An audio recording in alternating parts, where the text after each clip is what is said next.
over 2 months ago, this subcommittee met for a hearing focused on Turkey's democratic decline, the second such hearing that has been held by this committee.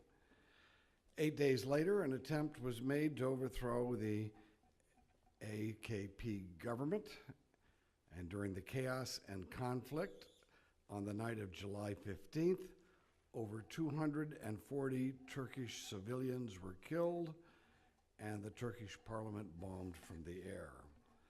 As one might expect, this and the following upheaval that followed it has been a traumatic experience for the people of Turkey. Let them have no doubts, however, the United States stands by them in our support for democracy and the rule of law. President Obama has made that clear on July 15th, and that remains the case. Unfortunately, great damage has been done, and great damage has been done as part of the coup attempt, but at the same time, President Erdogan has been making a bad situation worse by using the failed coup as an opportunity to expand his own political power. In short, after the coup collapsed, a state of emergency was declared, and the government began arresting a wide range of opponents that had nothing to do with the coup. Journalists, secularists, military officers, government officials who did not agree with President Erdogan's vision for Turkey, they were arrested, 10,000 of them, and they've been arrested, and a number of them have been tortured. The Turkish government is blaming its travail on, and I can't pronounce his first name, Fethullah Gulen, okay, there it is, a Turkish religious philosopher living in exile on a Pennsylvania farm. The claim that he personally planned and ordered the coup has been accepted by many Turkish citizens, despite the lack of substantial evidence to indicate that. To this effect, I don't find such charges to be credible, and I believe that the Turkish government has erred by proclaiming anyone and everyone involved in the Gulenist religious movement to be part of a conspiracy that put on the coup. Again, over perhaps 100,000 civil servants, military officers, teachers, policemen, prosecutors, even judges have been removed from their job, and many of them have been arrested.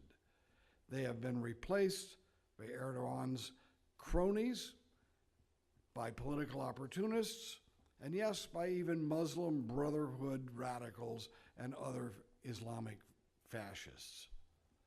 As one example of how far these ridiculous purges have gone, the Turkish soccer authorities announced they have fired 94 officials, including a number of soccer referees, for their ties to the coup. Over 20,000 people, or whatever that exact number is, it's in the tens of thousands, have been arrested.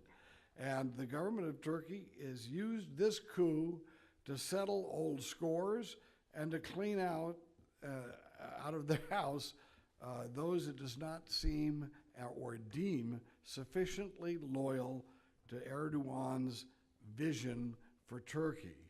Incredibly, it was reported last month that Turkey would release 38,000 criminals from prison to make room for those taken into custody in these purges, letting murderers, rapists, thieves go in order to make room for political opponents.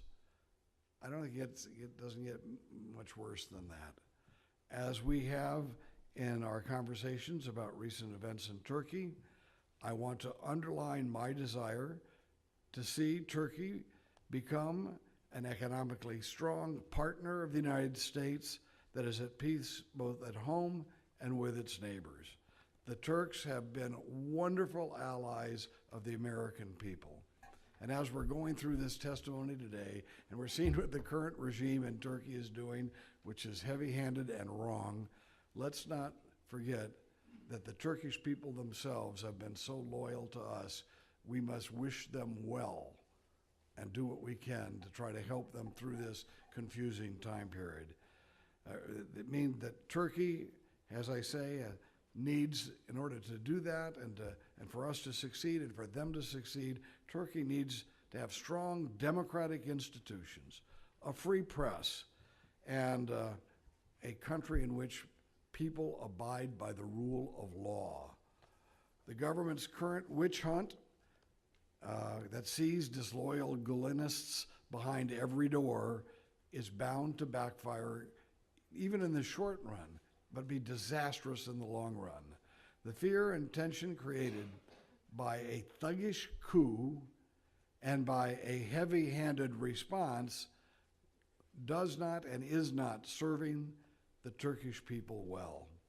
I want to thank our witnesses for appearing here today, and without objection, their witness statements will be made part of the record, and all members will have at least 5 legislative days to submit additional written questions or extraneous materials for the record.